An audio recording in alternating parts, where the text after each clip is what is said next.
Eddie Trunk. Think of him as Wikipedia for rock music, except accurate. Yeah, he's awesome. Trunk Nation with Eddie Trunk. Sirius XM's Volume.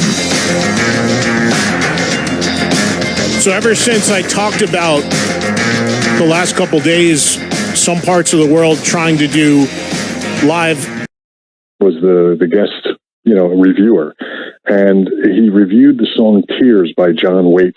I don't know if you remember that song. Yeah, certainly. Vinnie Vincent co-wrote that song. Yes. Yeah, that's right. Vinny did write that song under the Vincent Cassano name, though. Yeah, but, ironically, with the connection to Ace. I don't know if the hit parader knew that at the time, asking Ace to review it, that his replacement in Kiss was a writer of the song, but... Yeah. But it was really funny because in his review, the first thing out of his mouth, that's the way they wrote it anyway, was, John waits for no one, is what the first statement out of his mouth. And then he went on to kind of elaborate that he had reached out to, or maybe his people or whatever, had reached out to him about doing a band together. Now, this would have been, the early 80s, right after Ace left. And then John Waite with the Babies was just kind of breaking up.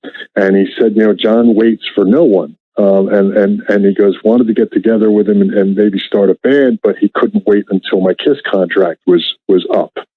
I guess Ace maybe had some sort of a contractual thing that he wouldn't have gotten paid or something from Kiss had he started another band. Like, I don't know. He didn't really elaborate, but I found it to be a very interesting little comment that I had completely forgotten about until I was, digging through this. And like I said, he waits for no one.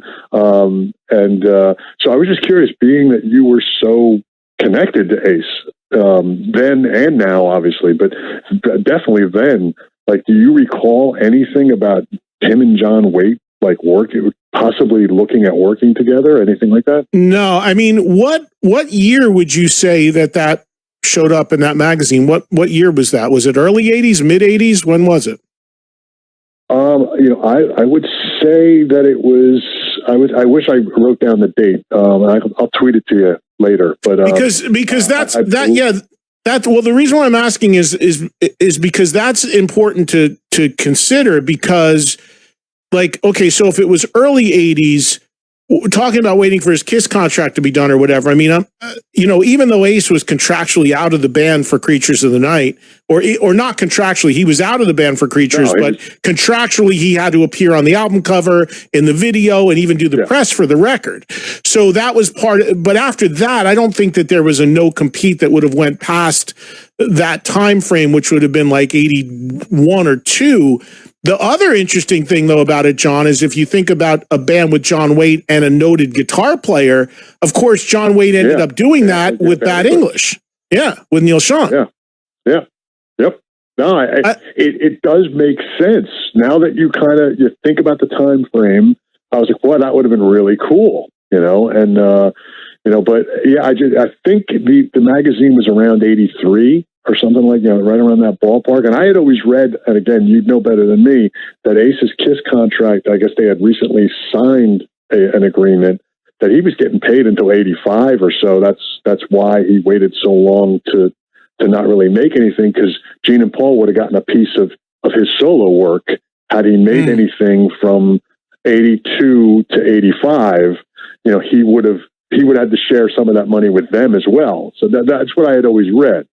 It's possible. Yeah. And I'll bring this up to him next time I have him on, John. Of course, you just missed him because he was just on. I would have brought this up then. And thanks for the call. Always good to hear from you. I appreciate it, man. The thing that's interesting there, what John's talking about, time frame of waiting, like it's not uncommon. People know, like, in any employment contract or anything like that, there is something called a no-compete is pretty standard, meaning that if you're let go, but you still are getting paid out on a contract, you can't go and work for a competing company or take any job if you want to continue to get paid by your former employer and have the contract paid out. So a contract, Ace's contract with Kiss was similar in whatever the settlement may have been, to say, hey, you can't work for X amount of time without paying us a chunk. But I don't think that agreement would have ever went past like 1983-ish if there was such a deal. The reason why Ace didn't jump right into things coming out of Kiss in the early 80s, he did live shows. But the reason why there were no records and no record deal, and I can say this as the guy that was the one that brought him back, is because no one would touch him with a 10-foot pole. You got to remember, this is a guy that was driving a DeLorean against oncoming traffic in Westchester. This is a guy that had huge history of drug and alcohol abuse and being unreliable and not being on his game and not being any good. So he was viewed as a liability. People were afraid to do anything.